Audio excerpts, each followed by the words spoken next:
आपल्या सर्वांचे लाडके नेते, आपल्या मनामध्ये बसलेले आदरणीय नरेंद्रभाई मोदीजी, आपले खासदार संजय काका पाटीलजी,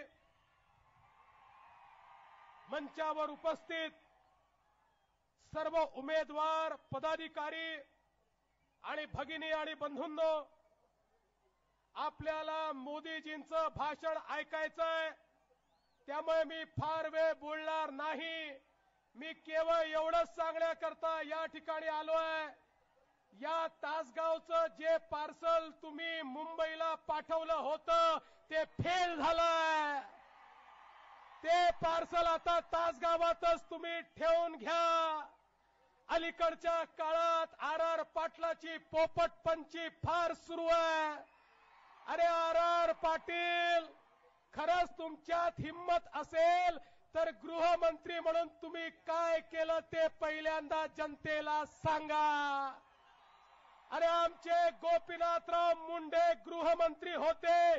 या महाराष्ट्रामध्ये 100 गुन्हेगार पकडले जायचे, त्यातल्या 55 गुन्हेगारांना शिक्षा व्हायची. आर पाटील, तुमच्या काळात अवस्था अशी आली, आज 100 गुन्हेगार पकडले जातात, त्यातले 91 गुन्हेगार सुटून जातात. केवळ 9 गुन्हेगारांना या ठिकाणी सजा होते. या महाराष्ट्रातली अवस्था आर पाटील तुम्ही अशी केली. अरे छत्रपती शिवाजी महाराजांचं नाव घेण्याची तुमची अवकात तरी आहे का? ज्या छत्रपती शिवाजी महाराजांनी महिलांना संरक्षण दिलं, आर पाटील तुमच्या काळामध्ये महिलांवर अत्याचार, बलात्कार करणारे 100 बलात्कारी पकडले गेले, तर त्यातल्या केवळ 16 बलात्काऱ्यांना त्या ठिकाणी शिक्षा होते आणि 84 बलात्कारी सुटून जातात. बंधू भगिनींनो, विचार करा. ज्या माझ्या माता भगिनींवर अत्याचार होत असेल, ज्या माझ्या मातेवर, भगिनीवर बलात्कार होत असेल, तिला ज्यावेळी दिसत असेल माझ्यावर बलात्कार करणारा बलात्कारी 3 महिन्यात रस्त्यावर फिरतोय आणि मीच तोंड दाबून घराच्या आतमध्ये बंद आहे, काय त्या मातेला वाटत असेल? आर पाटील, अरे चुल्लू भर पाणी में डूब मरो, डूब मरो, डूब मरो.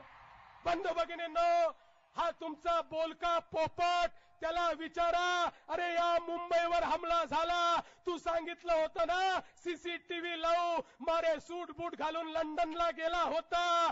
एक तरी सीसीटीव्ही लावू शकला का? एकही सीसीटीव्ही लावला नाही. बुलेट प्रूफ जॅकेट विकत घेऊ शकला नाही. या ठिकाणी बॉम्ब सूट विकत घेऊ शकला नाही. त्या ठिकाणी फेल झालेलं मॉडेल आता या ठिकाणी पोपटपंची करताय. हे मॉडेल इथल्या इथे ठेवा आणि आता सरकारच्या रूपानं नवीन मॉडेल तिकडे मुंबईमध्ये पाठवा, ही विनंती करण्याकरता मी आलोय. बंधू भगिनींनो, एक गोष्ट निश्चितपणे सांगतो, या महाराष्ट्रामध्ये कृष्णा खोरे विकास महामंडळ युतीच्या काळात सुरू केलं. अरे 50% जास्त कामं आम्ही केली होती. हे काँग्रेस राष्ट्रवादीवाले उरलेली कामं 15 वर्षात करू शकली नाही. माननीय मोदीजींच्या साक्षीनं तुम्हाला सांगतो, पुन्हा आपलं सरकार येणार आहे आणि कृष्णा खोऱ्याचे प्रकल्प हे भारतीय जनता पक्षाच्या कार्यकाळातच पूर्ण होतील, हा विश्वास या ठिकाणी मी तुम्हाला देतो. शेवटी एवढंच सांगतो, नवीन सरकार येणार आहे आणि हे नवीन सरकार, आमच्या आदरणीय मोदीजींनी सांगितलं होतं की या महाराष्ट्रामध्ये एलबीटी म्हणजे काय? मोदीजींनी सांगितलं एलबीटी म्हणजे लुटो बाटो टॅक्स.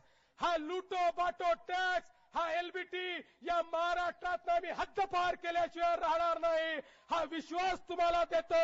आणि या मंचावर जे बसलेले आहेत, या सांगली जिल्ह्यामध्ये मोदीजी दुसऱ्यांदा आले आहेत. मागच्या वेळेस काकांना प्रचंड मताने तुम्ही निवडून दिलं. आता एवढीच विनंती तुम्हाला आहे. बंधू भगिनींनो, या ठिकाणी काँग्रेस राष्ट्रवादीला भोपळा देखील फोडता आला नाही पाहिजे. सगळ्याच्या सगळ्या सीटा या महायुतीच्या भारतीय जनता पक्षाच्या आल्या पाहिजेत, एवढीच विनंती करतो आणि माझं बोलणं संपवतो. धन्यवाद. जय हिंद, जय महाराष्ट्र.